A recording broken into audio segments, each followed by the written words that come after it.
Alright, so welcome back. Today I'm going to be working on this Roundhouse 060, which belongs to a friend. So let me show you how the thing runs, because it does actually run. Alright, so I've got the 060 set up on the track, and I'm just noticing this because of the camera. The, little crystal thing that it has in place of a light bulb actually gives it a really interesting reflection on camera. So I'll give it some power and show you how loud the thing is. It's kind of hard to get it on video, but it is quite loud. So the task for today is going to be to try and quiet this thing down, and if not, it'll just be a fun little project. Alright, so I'm going to get into it. I haven't worked on one of these in a while, so I forget how exactly you take the shell off of this thing, but I think I mostly remember how.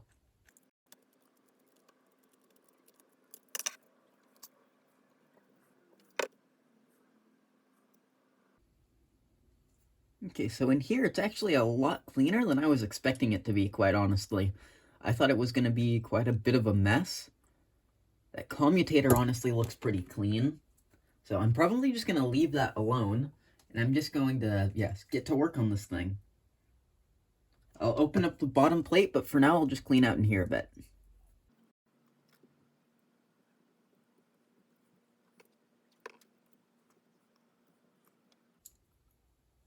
Quite frankly, there's not much I can do in here. I do want to test out trying to oil the commutator on this thing. I know it's not the best thing in the world, but I kind of want to see if it actually makes a difference. My friend said it was okay if I experimented on this thing a little bit. So yeah, once we get in here dealt with, I'll probably try out that. I've tried it on some blue boxes before, and on those at least, it seemed to have really good results, as well as some Mantua models and stuff, which I know some people say you never should, but if you put the right amount of oil on a commutator, it seems to help more than having none. Now I've got to figure out how to get this base plate off. Again, there's not much of anything messy in here to clean up. I was expecting this to actually be a lot more of a wreck, just considering how old it is and how loud it is. I know these Roundhouse engines are usually coffee grinders, but I thought there was going to be more in here. These wheels also look pretty clean, and I do have a new thing we can use to clean off the wheels on this thing once we get everything else sorted.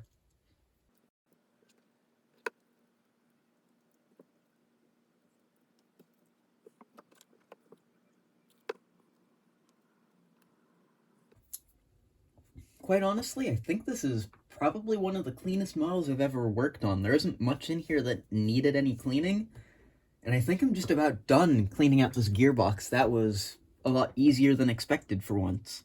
So now I'll just oil up these bearings in this gear.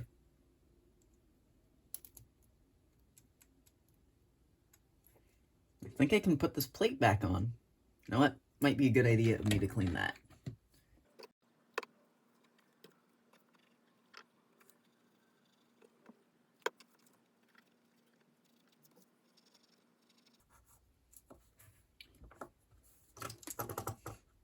Yeah, I think I can put this plate back on now. That was also cleaner than I was expecting. I honestly wasn't expecting this to go this smoothly. The Rivarossi, what was it, the cab forward I worked on recently, that took me over an hour and a half to repair. It seems like it's on pace that this thing will take me less than 10 minutes. Which, again, not a race, but still just sort of interesting. I'd also note while I'm screwing this in that I did reinstall this front coupler. I'm not too happy with how the couplers in this thing were, but I didn't really want to mess with them too much, just for the sake of that friend of mine. So I'm going to leave what he did to it, or if he even did it. So yeah, I'll leave that alone. So I am going to try just tiniest amount of oil on the commutator. That should be good enough, just to see if it makes this thing sound like less of a coffee grinder. And I'll put some oil on this gear and the little pivots for it right there. And then I will put a little bit of grease in the worm gear.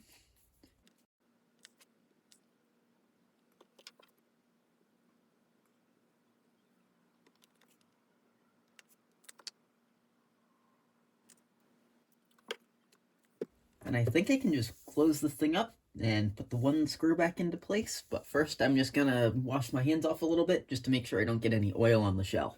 Alright, so now I'm just gonna put the shell back on this thing, which I think back here is gonna be a little bit of a pain.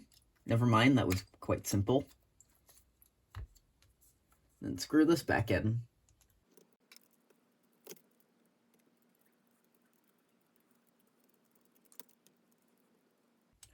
Alright, so there. Let's test this thing out and see if that improvement has made any actual improvement. Alright, so before we clean the wheels, I just wanted to test the thing out. And I have also noticed that just while working on it, and I forgot to bring this up, it does actually have a gear reduction.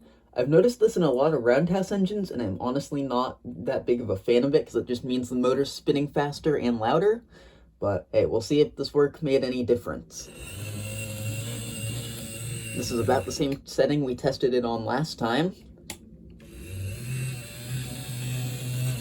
Which, again, it is pretty slow, but it might be hard to tell on camera, but it is significantly quieter.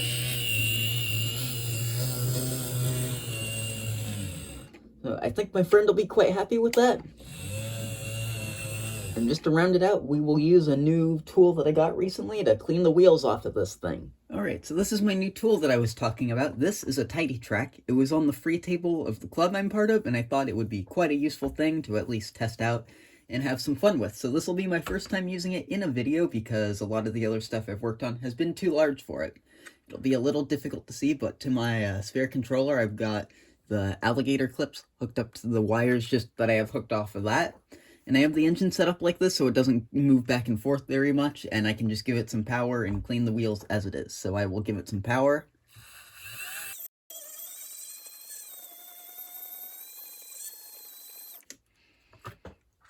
And if you can tell, these wheels are actually quite a bit cleaner now. They still are not perfect. Let's see if it'll focus.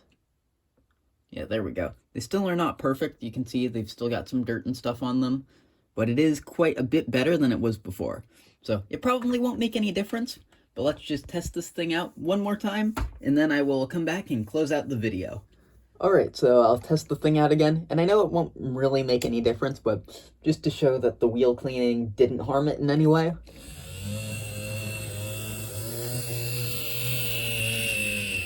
Also, by the way, this is half power on my controller that I'm testing it at.